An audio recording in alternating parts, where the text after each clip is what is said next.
In this series of videos, we're going to take a look at the Japanese sword. We're going to look at the history, the philosophy, some of the etiquette and customs associated with a sword. We're also going to teach how to hold the sword, how to draw the sword, how to resheath the sword, how to cut with a sword, how to take up a posture. And then we'll look at some kata. These are sometimes 1 or 2 man forms, sometimes 3, sometimes 4. But before we get into that, let's take a look at the sword itself. Now this is one of my swords. If you show this to most people, they'll say, that's a katana. And the word katana is as well known in Western society as the word samurai or ninja. And they'll say things like, the Japanese katana was the best sword in the world. Maybe in our Western society, the katana has become a bit of a myth because people have seen films like The Seventh Samurai or Highlander. I've even been told that the samurai sword is so sharp, so well made, it will cut for a gun barrel. And it kind of brings up images of maybe an American Marine on Okinawa during the Second World War, or a British soldier in Burma traipsing through the jungle and coming across some Japanese officer armed with a samurai sword. And before they can find a rifle, the Japanese officer cutting through the barrel. Of course, it's a nonsense. Yes, the Japanese samurai sword was very well made. Obviously, there was good examples and bad examples. Some examples of Japanese swords were made very, very quickly. Gunto swords, for example, were made during the Second World War, and they were made on production lines, just mass-produced. At the other end of the scale, there were swords that would take weeks or even months to make, made by traditional Japanese swordsmiths, which are obviously a lot better than the ones made on production lines. But what about swords in other countries? What about German swords during, say, the medieval period? Or swords made in Italy during the medieval period, or even England? One of the things we know is, or certainly been told to me by people who understand metallurgy, is there's a lack of good iron ore in Japan.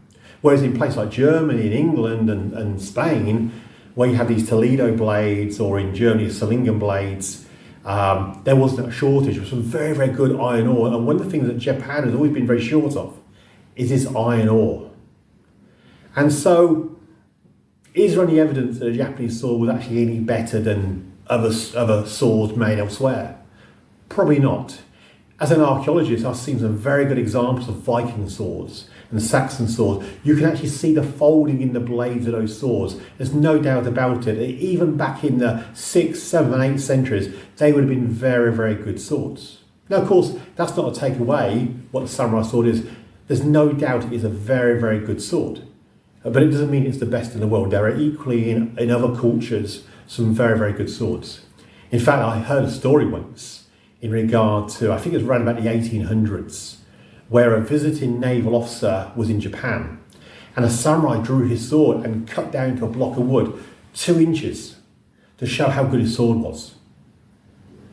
And then a naval officer drew his Wilkinson sword blade and cut down that same piece of wood 5 inches.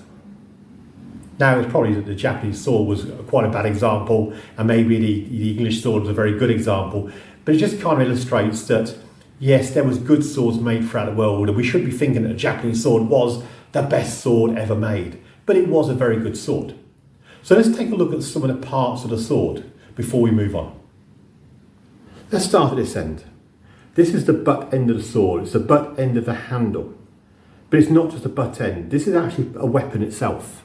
Some of the kata we'll show you later will show you how this actually can be a formidable weapon to strike an enemy and knock him down. This then comes onto the handle, which is called the tsuka. So this is the koshira and this is the tsuka. And under this wrapping is what's called ray skin. So it's actually the skin of a manta ray. There's actually 2 pegs here. In some swords there's 1, and this one there's 2, and these are called makugi. It's very important you keep the makugi in really good condition, because it can be, if they're in bad condition or they're broken, you draw the sword and just the handle comes away, or it can be you draw the sword and you lose your blade, it flies across the room or it flies across the ground and you damage your sword. So by taking these pegs out, it allows you to take the sword apart, it allows you to clean the blade, it allows you to look after the sword itself and clean all the fittings. Sometimes there's a little, this one's got a little torso in there, but I'm going to say like a badge, like an emblem or a motif, a kind of a lucky charm. This is called Menuki, and this one here is like a little tortoise that's underneath. And this is the actual symbolism on this sword. It's on the guard, which is called the Tsuba, and around here as well. Some of these Tsuba, these handguards, are very, very ornate. Now we say handguard, it's not really a handguard. It's not really to protect the hand so much, and it's not really to stop your hand moving down onto the blade itself. In fact, you shouldn't have your hand up against a handguard, as we'll show you later when we talk about how to hold the sword. We then move on to here. This is called the saya. It's the scabbard of the sword. And this binding here is a sagyo. If I turn it round, you can see how it's tied up in this special Japanese knot. I tend never to undo these, because if you undo these or you undo the binding of the sword, it's a nightmare to put back on again. You really need to be skilled to put these back on. You need to really know what you're doing. If I draw the sword now, and I lay it down, we have what's called the habaki. And the habaki fits into this part of the saya here, which is called the koikuchi, the calf's mouth. It makes a snug fit, so the sword can't just fall out. It has to be actually pulled out of the sword. And then we move on, of course, to the blade. The tip of the blade here is called the boshi, or the kisaki. We have a fist in our martial art called boshi ken. It means sword tip strike. It's actually the thumb. And of course, the tip of the blade looks like a thumb. We now have the blade itself. Now actually, when we cut, we want to be cutting with this edge of the sword here with a very tip. This is as sharp as point. What we don't really want to be doing is cutting here. This is actually not so sharp, and of course hasn't got so much leverage. You can see a wavy line down the blade here. This is called the hamon line. And when they make the blade, they will put clay on that dividing line. It means that the front of the blade here is actually very, very sharp, because it's made of very tensile steel. It's actually heated to a higher temperature. When it's quenched, it becomes very, very tensile. It can be sharpened very easily and hold an edge. But the negative side of that, of course, it will chip very easily. The back of the blade, called the mune, is actually a softer metal.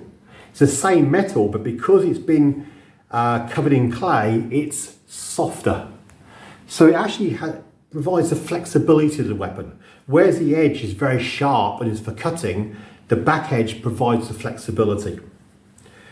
This actually has what some people call the bloodline, the ha. And some people believe it's so when you stab somebody, you can draw your sword out. It's like to get rid of the vacuum. I've heard this so many times. People say, oh, the reason of that bloodline is so when you stab somebody or the blade into somebody, you can pull it out. If you don't have that line on, it creates a vacuum and you can't pull your sword out. It's not. It's literally to lighten the blade. It's decorative, it lightens the blade, has nothing to do with being able to draw the sword out. In fact, it's probably highly likely that it would have no effect whatsoever. So these are the parts of the sword, and we'll get into these parts when we teach the sword a little bit more. For the last part of this video, let's take a look at some of the etiquette involved with the sword. We're not going to go through all of it today in this video. As we go through this series, we'll look at more and more etiquette. How to bow with a sword, how to pass a sword to another person, and how to begin a cutter. But for now, just some basics. So we're looking at the etiquette, we're also looking at health and safety. Remember, this is a weapon. It's like having a firearm. There's a way of handling a firearm where it's safe and showing respect to somebody else. So just a couple of points here. When holding a sword, these are things not to do. Please do not do this. You might see it in movies, it looks pretty cool, but we don't be holding a sword like this. You're literally damaging the sword as you place it in the ground. Do not hold it over your shoulder. This also doesn't look too good. It may look really, really good in the movies, but it just shows you don't know how to use a sword.